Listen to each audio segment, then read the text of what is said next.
Welcome to another episode of How I Discovered My Gift with yours truly, David D. Simons, Entrepreneur. I'm excited and delighted and honored and humbled to have today's guest on the show. I'm going to give you his bio, and then I'm going to give you my personal take on this remarkable brother. His name is Odell Bizzell. He's a professional speaker who has given close to 400 paid, with a capital P, paid presentations, not free, paid presentations. He's also a marketing coach and a brand strategist for high-level entrepreneurs, professionals, and small business owners. Odell helps you to get known and get paid through advanced media and marketing strategies. Now, let me tell you all my take on this, brother. So I've had an opportunity to build in relationship and in friendship with Odell, and he's just remarkable, like just on the stage, off the stage, right? And one of the things that's really unique about Odell is I've worked a lot of speakers, seen a lot of speakers. I believe, hands down, that Odell is the best speaker marketer in the game. I'm not talking like in a section or a certain part of the nation. In the entire game, you need speaker marketing. You talk to Odell. You want to become a better, because every speaker should be a marketer, but they're not. So Odell is amazing at that, but he's also a family man, God-fearing man, genuine, humble-hearted sports guy like myself. He loves sports. And I found out he's a rapper too. So maybe we'll get into that a little bit today. So welcome my brother onto the show, man. Truly appreciate you for jumping on. Hey, David, I appreciate it. Happy to be here and excited to share with your amazing audience. Solid, bro. So let's take them through the journey, man. What is the story, man? What is the story for Odell Bizzell II? Well, I guess the short version of it is from North Carolina. My mom immigrated from West Africa. My dad was in the military, and so humble beginnings. West Africa, you're African? Yeah, man, Liberian. What? I did not know that. How did I not know this? Okay, sorry. Eat jollof rice and all that stuff too? Oh yeah, man, of course. Of course. But yeah, so that upbringing, humble upbringing, anything about West Africans in general, they work hard and they believe hard. And so that's kind of how I came up. Always, work for what you want. Family's big in education. My grandmother, she was in education for 35 years. My aunt, 35 years. My dad was a math teacher for many years. So education was always a thing. But in my family, it was also education is not enough. And that was something that was embedded in me when I was a teenager. Me and my best friend, Justin, who you met at my event, we started selling candy when we were in high school. We made a pretty large amount of money, went to college, blew it all, blew all the money, didn't know what we were doing, graduated college broke. Public speaking professor comes up to me, Dave, and asks me, like, what am I going to do with my life? And like many other college students then and now, I had no idea. And he said that I should be a professional speaker. Now, I didn't know what that was at 22. I thought that you had to be famous. I thought that you had to be rich already for somebody to listen to what you had to say. And I was half right, and we'll get into that in a second. But my public speaker professor told me, no, most professional speakers are not famous. You don't know who they are. They just simply have a message, and they have an audience that buys that message. And so I went on a journey then to become a professional speaker. I wanted to be like, our friend Les Brown. I wanted to be like our friend Eric Thomas, Lisa Nichols. That's how I wanted to be. And lo and behold, I started gaining some ground in my 20s, started speaking at colleges, and now, here we are over 400 presentations later. And that's the short of it. Wow. Amazing. So what class was this? This was like a public speaking class? Yeah. I majored. Mm-hmm. Yeah, I majored in communication. So he was my public speaking professor my freshman year. And so when I graduated, he was actually a part of the ceremony, and he came up to me and said, Odell, you're one of the best raw talents I've seen in my 25 years of teaching. You should be a professional speaker. So he knew professional speakers and he actually coached professional speakers. So he got me started in that vein. That's so beautiful. Wow. So tell me about this. Like, did you, before he kind of pointed out that in you, were you seeing that in yourself? Like, how, did you notice this gifting? Did you tap into it? Like, Yeah, it's always, what comes natural to you is kind of unseen by you in a lot of different ways. If it's not something that you strategically, intentionally worked on, you don't even think about it. And so looking back now, I'd always been the kid that talked a lot. I was always the kid that led the group presentations in college. I was always the one that wasn't afraid to speak up in social settings. But I knew once, because I was always entrepreneurially minded. Like I said, me and my best friend, we started selling candy. We were involved heavily in network marketing when we were in high school and college. So I would hear the Jim Rohns, the Zig Ziglars, the Chris Wideners, the Les Browns, and I would hear them and I would see them speak. And I would say, wow, that's really cool what they're doing. Maybe one day when I get rich and I don't have anything else to do, I'll speak. So that was the thought. It was like, yeah, maybe after I build this business and do all this and do all of that. I didn't connect the two until Dr. Palm, my public speaking professor, said, hey, you should be a professional speaker. wow, dude, that's beautiful. That's beautiful. So when he like pointed this out in you, what was your next immediate, like, what were your steps towards this? Yeah, that's a great question. And I think anybody that's listening, especially when you're trying to listen to what your calling is or what that is, you've got to take action. And so I'm always very inquisitive, but I'm also very intentional. So when he said that, you got to think about the place I was at. This was at graduation. Like I was leaving. I remember taking pictures with the fam with my degree and all that stuff. And he came up to me in the midst of that. And so when he said it, the place I was at, I was broke, Dave. Like I was broke. All the money that me and Justin had made, spent. Student loans that I had to get because I lost my scholarship, they were looming. And I was engaged to be married to my wife.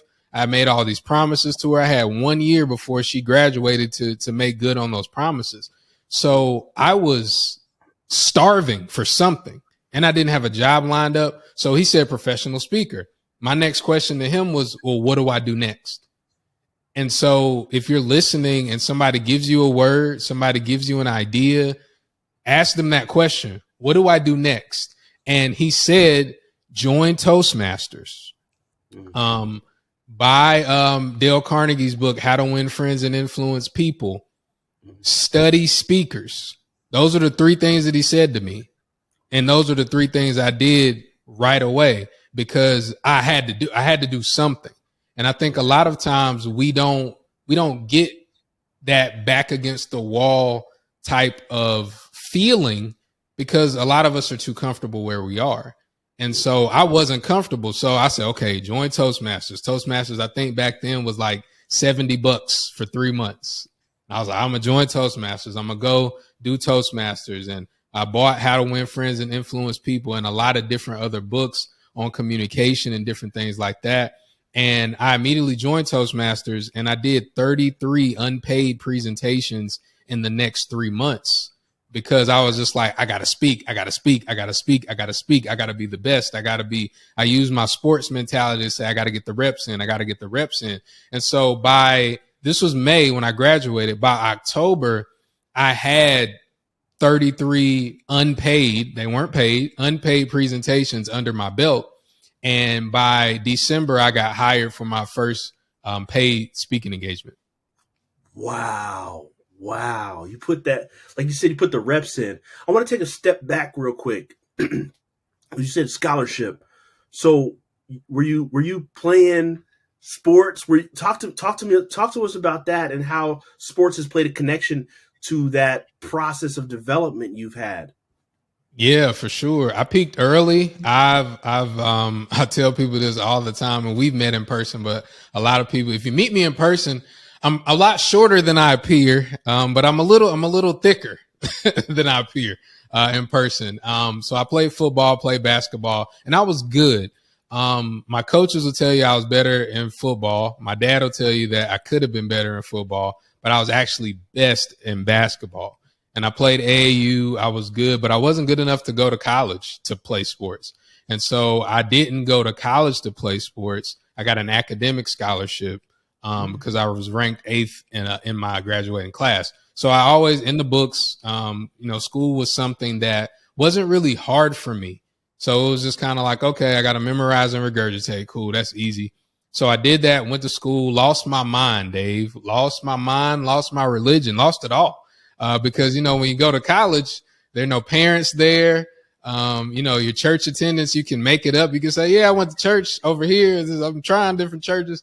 And, but I just lost my mind and I didn't focus. So the first year I went, I had everything was paid for and I didn't keep the grades up. So my sophomore year, I lost my scholarship, had to get student loans. I did reconnect to sports. I was the athletic manager for the women's basketball team at NC State. So that helped because then we got partial scholarships. So I kind of rebounded a little bit. So I was still heavily involved in sports, but just not playing. And how that kind of taught me how to deal with life and success is, in sports, you can be a champion and still take losses. Mm-hmm. And I had been taking losses upon losses upon losses once I got to college. And just it was embedded in me that I'm going to be a champion no matter what. And many times because people don't experience resistance or they don't experience those obstacles, when they get one or two or seven, they get down. But me, the mentality that sports helped me build was, okay, right now is not my time, but it's coming. And so this season we didn't make it, but I'm gonna get right back on it and we're gonna make it. So I've always had that mentality and I still have that mentality to this day. Beautiful. So that enhanced, like, would you say it enhanced as you're going through the process and you're, eager to make revenue, generate funds. You go through 33 unpaid presentations where most people, especially if they're saying they're gonna make this a career, they'd be like, well, I'm not seeing any money. I can't do this. I'm gonna go find a job. I'm gonna find an insurance job, something, but you didn't allow that to deter you. And what was that experience like getting that first paid presentation? Do you remember that experience? And what was that like? You always remember your first, man. You always remember your first paycheck. You remember your first girlfriend or boyfriend. That first paid presentation, I still remember when I got the call. I was at my best friend Justin's house. I forgot what we were doing, but I got a call from somebody who saw me speak at one of those unpaid presentations, and asked if I wanted to get paid. And I was like, of course. And he said, I have a connection for you. I'm going to send them your number. And within an hour, the next person called me and said, hey, I'm the SGA president at Rockingham Community College, and we're doing a Black History Month event. I would love for you to speak. We have $600 for the hour. Is that okay? And I was like, yep. I said, yep, that's cool. And man, when I tell you I was hyped, $600 for an hour to speak in Rockingham Community College. For those that don't know, I'm from North Carolina. It was about, I want to say 40-minute drive from my house.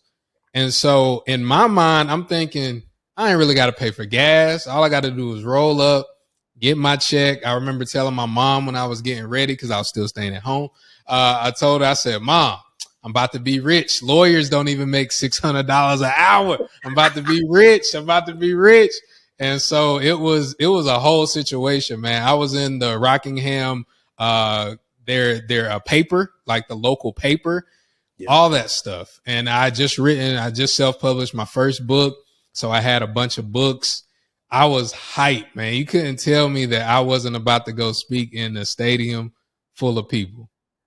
Dude, that is epic. I love that. I mean, and, and thank you for sharing the journey, because we have listeners that are probably, aspiring like you were to out of college to be a speaker. That's a very alluring profession. A lot of people want to go into it. So to share the underpinnings of the process is amazing. But I'd also like to now kind of like go into the development process, right? Because I know you're a hard worker, right? I know you're a man of discipline.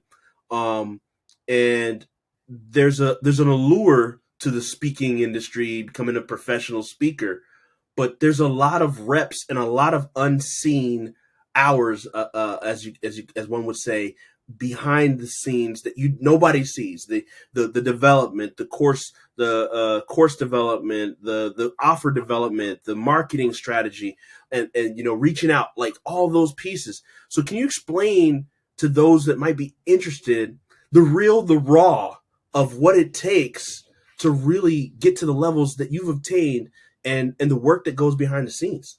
Absolutely. So, and this was a saying that Hall of Fame coach Kay Yow kind of coined, and I was under her when I was working as a manager for the women's basketball team.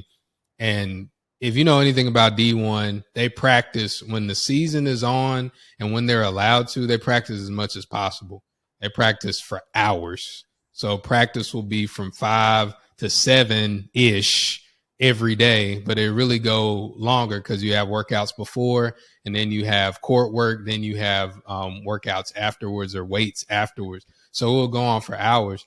And she would tell the players that we train hours upon hours upon hours for 40 minutes.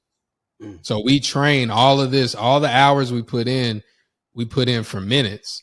And so for those that are thinking about going into speaking or any performative type of service, you put in hours upon hours upon hours that people don't see for minutes, for literal minutes. And that's something that you got to get. That's something that you've got to understand and know. So in saying all of that, you've got to understand the business of speaking. And this is something that I wish I would have known before. There's really no such thing as the speaking business. All right. So get that. There's really no such thing as the speaking business. There is the event business, and speakers are often brought in as the vendors. Even if you do your own events, even if you say, no, I don't want to get hired by nobody, I'm going to, do a webinar and I'm going to bring in people to my own events. When you sign a contract with a hotel or an event space, you're a vendor. So you've got to get that in your mind. And that's something that took me a really, really long time to understand, is that you lead the show. You are not the show. You lead the show. You're not the show. And so even though you might feel like you have a message, even though you feel like you might be called, all of those things, even if you think the church, like the pastor, and this isn't true, but it should be, the pastor is not the show. And so you've got to think about that when you're speaking. And so back to your question directly, there are so many things that you have to prepare for off stage. And I would suggest that if you are interested in being a speaker, understand these two specific things: that people pay you to be on their stage. That's one way you get paid. Or two, people pay to come see you on stage. So those are the two ways that you're going to make money. You've got to figure out which way, based on your experience, based on your expertise, based on your station in life, which one is the best for me. At 22, I didn't feel confident enough, and I didn't have the social media. I couldn't cap on social media. I couldn't do a lot of the things that people can do now to create a facade that I was somebody worth listening to. I just didn't feel like I could do that. So I leveraged what I call an entry-level market, to whereas an entry-level speaking market is a market that basically they'll pay anybody that can articulate themselves and present themselves well. So entry-level market I chose was the college market. Another entry-level market is the K through 12 or the youth market. So these are people that speak to elementary schools, middle schools, or high schools, or speak to the teachers or the staff of those institutions. Another entry level market is the religious or the faith market. To get into the faith or religious market, you need an in, like you need somebody that's in there. So if you're Christian, you need to know some Christians that lead some things at their church. If you're Jewish, you need to know some Jewish people that lead some things at their synagogue. The same thing if you're of Islamic faith or what have you, who you need to know somebody. Right. But you don't have to have like a long resume to speak. You just have to have a willingness. And again, you have to be able to articulate all of that stuff. And so in that, and this is the last part of me directly answering the question. In that, if you're interested, just look at those entry level markets and look at what they already hire speakers for. Look at the events that they host already. At a college, you know they're going to do new student orientation. At a high school, you know they're going to do some back to school, some bash, something related to that. In the religious market, just look at the seasons, look at the different holy days and holidays surrounding different religions. They're going to do some sort of gathering. And so if you can position yourself to be on the right side of that, oh, I have a message for this based on my expertise, based on my experience, then it's an easy ask. It's not just, hey, Dave, I'm a speaker. And Dave will just be like, congratulations, I guess. Good for you. No, you can say, hey, I led a youth retreat at my church where we talked about how to stay pure going into college. Mm-hmm. Can I lead something like that at your church? Or for K through 12, we did a digital bullying seminar, a virtual seminar over the pandemic. Is this something that I could share with your teachers so they can know what to have their students look after? Or if you're in college, like, hey, I do a back to school, I refuse to lose mental health workshop for students coming into college that might miss being home. Is this something I could talk about? Then automatically they have a place to put you, but you have to understand, again, in the business of event planning, you have to fit into what they're doing. And that's the big part that I was missing early on. Whoa, you just dropped some heavy, heavy gems right there for the listeners that are eager to get into this space. Thank you, man. You just cut their learning curve in half right there. Run that back. That last couple minutes, like that's you run that back. Listen to that again. So let's go down that angle, right? Speaking to that young person that's, watching ET, watching Odell, watching Les right now on YouTube, and they're like, I want this. Like, what is the thing that you think characteristic wise? Because right, we all know that people can speak, right? Mm-hmm. There's some, like, if they got the talent, they got the talent. But what is those disciplines that they should have that nobody usually tells them that they should have, but they need to get in this industry? I mean, to do well in this space. Yeah, to do well, you have to realize, and this is something, again, I wish it would have been articulated to me, but you've got to realize what you're actually in. So I'm connected with they're not. I got a few pro athletes that I'm connected to now, and everybody's getting older now, but they know that their time is coming to an end. Like they know, okay, gosh, I'm 35. I'm 30. I'm 36. I don't move the same way I used to. I don't heal the same way I used to. I don't recover the same way I used to. You've got to look at speaking as that, but you just get a longer shelf life. So it's a performative act. Like you're actually a performer. You're a highly compensated entertainer. So you've got to understand and have the characteristic and know that I've got to move with the times. Because today, diversity, equity, inclusion might be hot. Tomorrow, it might be mental wellness, mental health. The next day, it might be this. The next day, it might be that.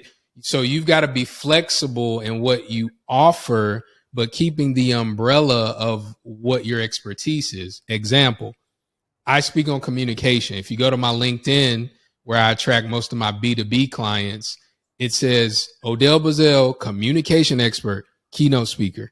That's what it says.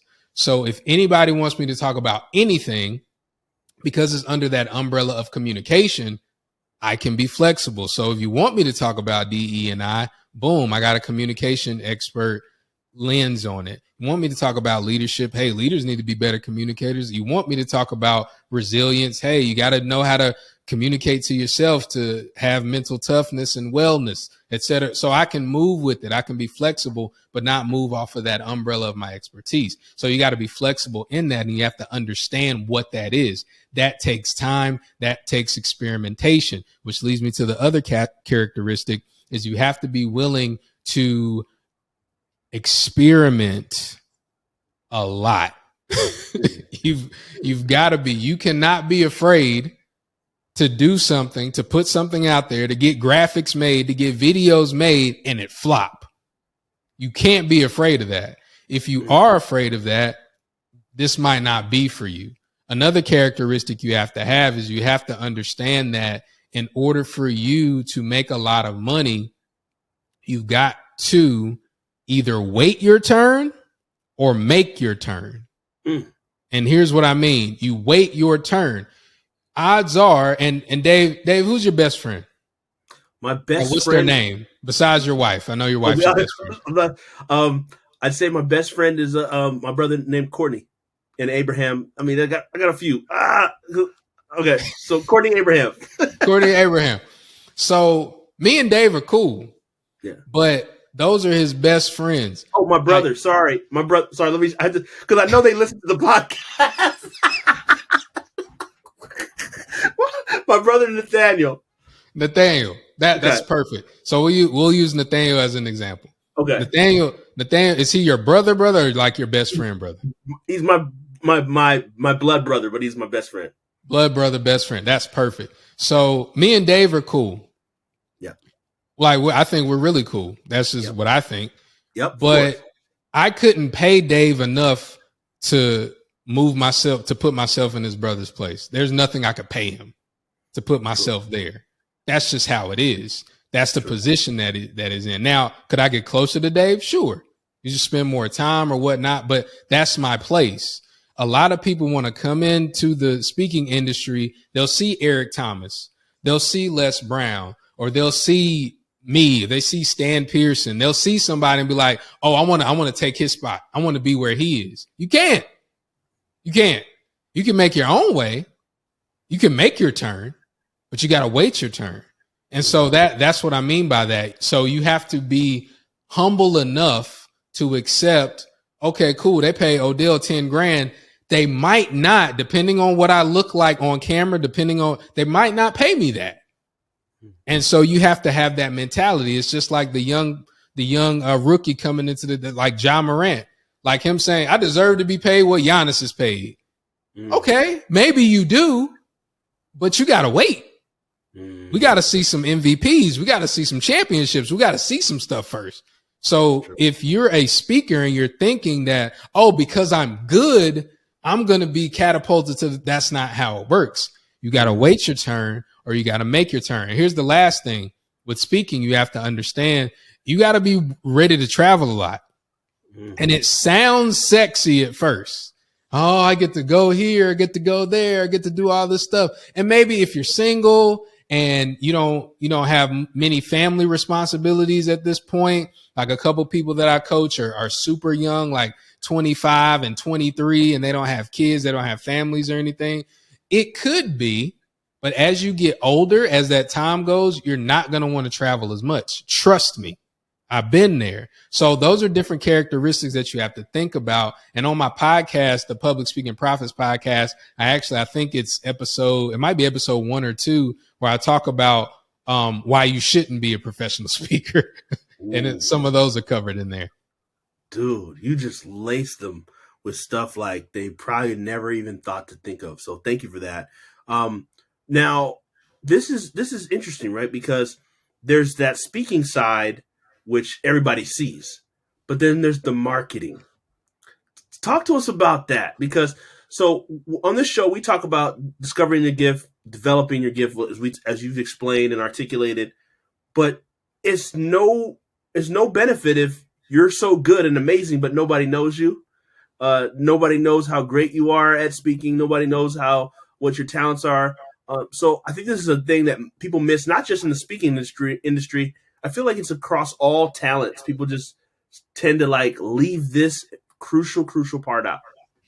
It's the chicken or the egg philosophical debacle and all of that, because on the one hand, and I tell people this and they don't believe me, and I've said it on different podcasts that I've been on and all this stuff.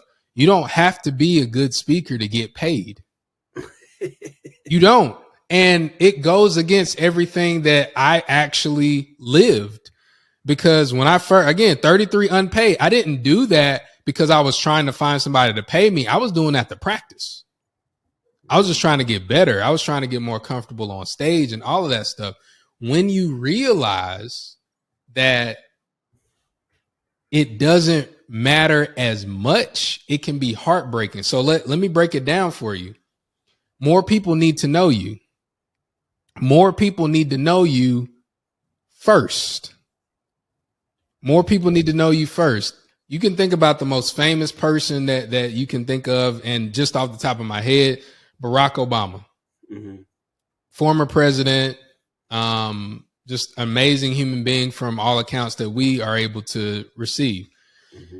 If Barack Obama said today, if he tweeted, if he said, I'm in 2023, right now, as of this recording, it's not 2023 yet. I know by the time this comes out, it'll be 2023. But even then, whenever you're seeing this, if Barack Obama said, I want to do a college speaking tour to help find the nation's next president. If he said that, if he tweeted that, he'd get paid millions of dollars to go to every school that he wanted to go to. All the best schools, all the HBCU in a second. Why? Because he's Barack Obama. I love Barack Obama. He's not a better speaker than me. There we go. But that's not been his job. You know what I mean? Like, that hasn't been his job for the past 15 years. It's a part of it, but that hasn't been like what he's actually done and studied, because he's been president. He's been a politician. So he's not a better speaker than me, but why would, because he was former president. And so more people need to know you. And this is just what I believe. This is my opinion, that if you, as an entrepreneur, anybody that's listening to this, watching this, you find your gift or you figure out and you've learned how to practice it, productize it, and service size it and all that stuff. And so you have an offer to give people. You need to get to know people that could pay you. That's what you need to do first. So in hindsight, I would have told myself, in addition to getting all those unpaid speaking engagements, find people that hire speakers and interview them, get to know them, ask them questions, ask them what their needs are, ask them what they're looking for in speakers, ask them about the speakers they've hired, ask them about the speakers they don't like. Learn the business side of the people that hire them. Then you're already in their mind. And marketing and sales is more about psychology than it is about business. And so once you learn the psychology, okay, when people are looking for speakers, okay, when they go to somebody's website, they want to be able to see a video. Boom. Okay, so on my website, I need to have a video right there. Boom, they can click it, it pops up. They need to have an easy way to contact. They need to be able to see on that front page of the website testimonials, blah, blah, blah, blah, blah, blah, blah, blah, blah. They need to be able to see all of that.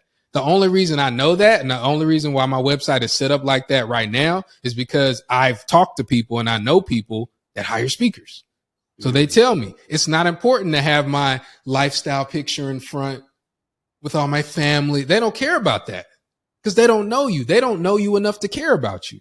So focus on getting people to know you that have money. If you're looking at this or listening to this and you're not a speaker and you're like, oh, Dave, I'm not really trying to be a speaker. I just know Dave's cool, or I heard Odell's name and thought it might be a cool thing to listen to. Cool. If you're a service-based entrepreneur, a product-based entrepreneur, whatever it is, getting more people to know you via your brand in the right positioning helps. That's why the people that I coach and train now, we take them to a TV studio.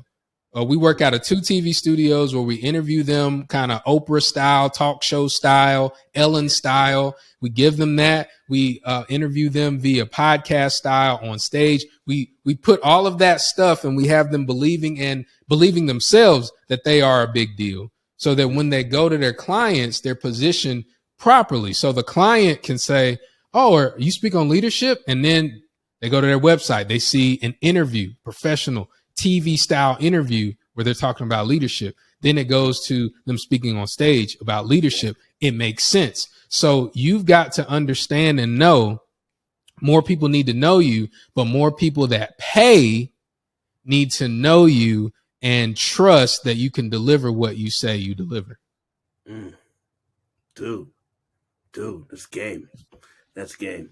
Wow. Well put, man. Like that's so critical. I feel like what you just did was even in that short span of time was a master class on the importance of marketing for all businesses, and it's true. Like that should be the priority because you're trying to build a business, and then you can reinvest that money to get more known, and you just keep doing it over and over again, and you build a higher level of authority. So with that said, like talk to us, Odell, about how you can you kind of just articulated one of the ways that you help people, but talk to us a little bit more in depth of like who are the ideal people that could utilize your services, and how you could help them. That speaker that's listening to this right now, maybe they're the beginning speaker or the more established, or they haven't gotten any speaking engagements and they're trying to get paid. Talk to us a little about who you serve and how you help them. For sure. And it's basically a 2-pronged approach. So as I said before, when you're thinking about public speaking, there are really only 2 ways to get paid primarily. And that's somebody hiring you to get on a stage, a company, a college, a nonprofit, an event. They want you to be on their stage, so they pay you. Then the other way is you create your own stage and you charge people to come to that event or those events. So there's only 2 ways. So those are the 2 ways we work with people. On the one hand, if people want to get paid, if you're saying to yourself, Odell, I want to get paid to speak. I know everything that you're talking about. I've seen other speakers that are not as good as me, but they're out here getting paid lots of money. Like I want to be there. Then we have our program for you, which is called just Public Speaking Profits, where we take you through exactly how to do that. And we like to target people that are ambitious, people that have a message, people that are grounded in value, integrity, and people that are self-starters. So for that track. The other track, we like to focus on those that are entrepreneurially invested already. They have a business, they have a service-based offering, or they're a professional. We just brought on a client that's an accountant. He has a multi-million-dollar practice, but he's about to sell that practice and he wants to get on the road doing his own events. So we work with individuals like that. We also work with individuals that have, and I'll say this bluntly, they have extra income to invest in themselves being the brand. So if there's somebody that maybe they had an e-commerce business and they were behind the scenes, that's who we're looking for, that, and they want to emerge. Or if you're somebody that is, maybe you can see retirement and you're like, okay, I've always wanted to give my message. God's been giving me this message. I wrote a book about it a long time ago, or I was a pastor a long time ago. Then we'll help you position yourself to get your message out to the masses. So those are the people we like to work with. And Dave, one thing that I'll say, and I know that you can appreciate this, is we want to work with people that want to invest in themselves. And I want to say this specifically, hopefully it'll benefit you, Dave, personally, but people watching and people listening, it'll help you as well, as you see all the people talking about, you got to invest in yourself. You got to invest in yourself. You got to invest in yourself. A lot of people say that because they want you to buy their stuff. So they want you to get their coaching. So of course they're going to say, invest in yourself. If you decide to work with me, I don't really care. But here's what you should think about when you're hearing the term invest in yourself. Substitute yourself for a vehicle like real estate, like the stock market, like options. So substitute yourself. So instead of saying, I'm going to invest in myself, say I'm going to invest in real estate. How long do you expect to get your money back? If you buy a house today for, let's just call it $500,000, you probably wouldn't get an investment property for that much unless you're trying to, do a really, really high, but I just want to use round numbers. $500,000, you invest in that house and your goal is to flip that house for $200,000. So usually if you get into a flip, you want to get your money back fairly quickly. But I know people that flip and they've had to hold properties for 6 months, 8 months, depending on what it is, 12 months before they even get to sell it and make the profit. And it's not guaranteed. And a lot of stuff goes wrong. Or if you want to rent something out, you get a house for $100,000 and you want to rent it out and you pay $100,000. How long is it going to take you to get that money back? So I want you to think about yourself as the investment that's going to compound even more than that. So if you put $10,000 into something, you can't be thinking, oh, in 2 weeks, I'm going to make 20. No, stop that. I want to use this time as a personal crusade to go against all of that, like ill thinking and ill teaching. That's probably not going to happen. So if you invest in 10,000, what you need to be looking for is what ideas, what opportunities, what strategies is that $10,000 teaching me?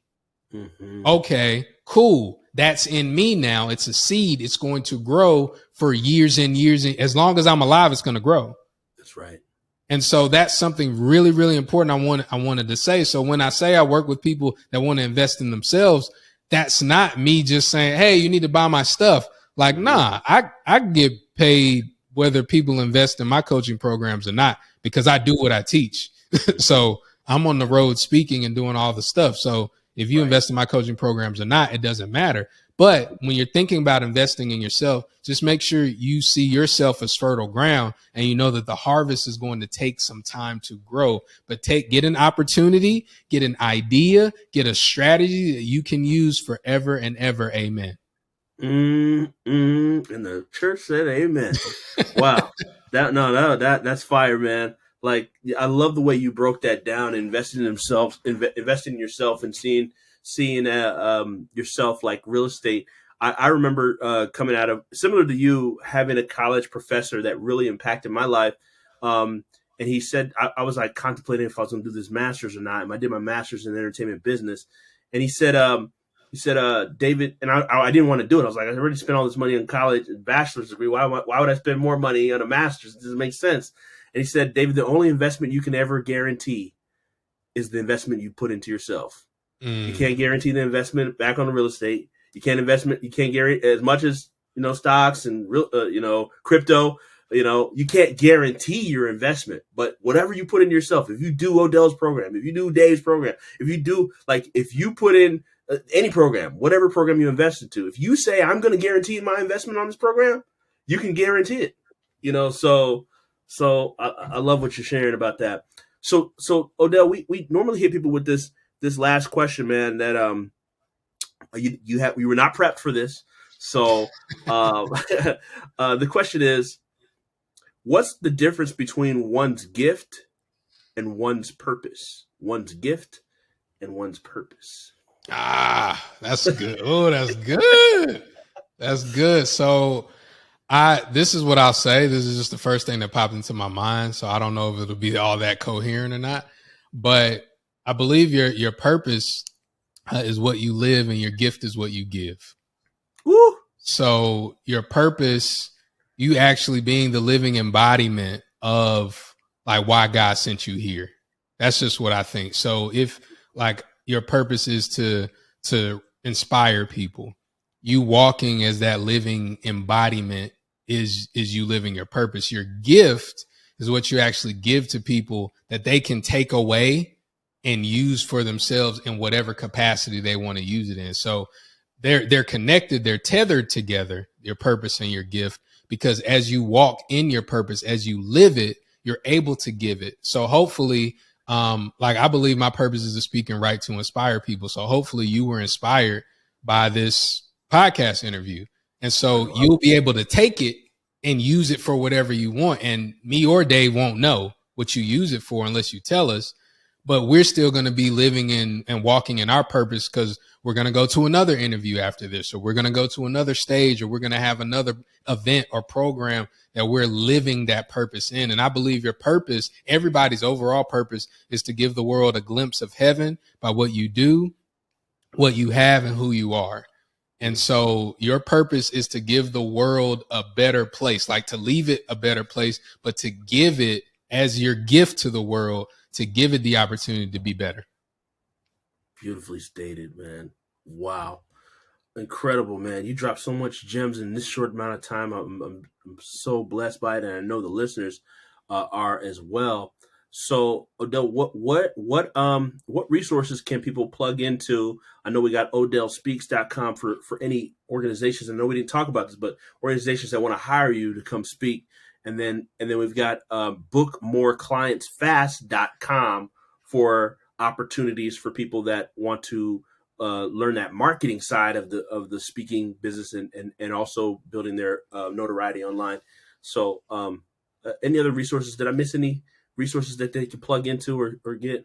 Nope. That's the best. You can find me on social media. I'm the only Odell Bizzell out there. So you go to Instagram, you go to Twitter, you go to Facebook. I'm the only Odell Bizzell out there. It's wait, senior dad don't have social media popping yet? Nah. That'll never happen. Odell Bizzell Odell Bizzell across all social media. But yeah, you go to Book More Clients Fast. That is all about marketing. And then Odell Speaks, if you're looking for a speaker to come through and talk about how we can bridge the gap between diversity, equity, inclusion, and leadership with communication. I'm your guy, and we'll have a great time. There it is, brother. Awesome, man. Any final words, anything that I didn't ask you that you wanted to share with the audience, or any final parting words that you think is important that I didn't even ask about? I would say the only thing is, if you're thinking about, like, what can I do? What's my next move? Just know, by saying this sentence, that it'll answer a lot of that. More people need to know you. If you just say to yourself when you're like, I don't know what to do, just think more people need to know you. More people need to know you. And once you say that to yourself enough, that's a sentence I believe you should say every single day. Once you say that to yourself enough, then your subconscious, the God inside you, will figure it out, and the right people will get to know you, and then they'll help you get paid. Wise words. Thank you so much, bro. I appreciate you. And this was fire. Listeners, go back. There's so much he gave you here. This wasn't a podcast. This was a masterclass. Okay, so you need to go back and literally take notes. Get your pen and pad. Really take down. Buy all his stuff. Go to odellspeaks.com if my corporations that are listening. Bookmoreclientsfast.com for all speakers and entrepreneurs. You need his stuff. I tell you right now, I personally got a chance to go to one of his events live. It was a tremendous, excellent event. They do things at a high level, so you're in great hands. All right. So thanks, Odell. Appreciate you, brother. Thank you for blessing the people. Appreciate you, man. God bless. God bless.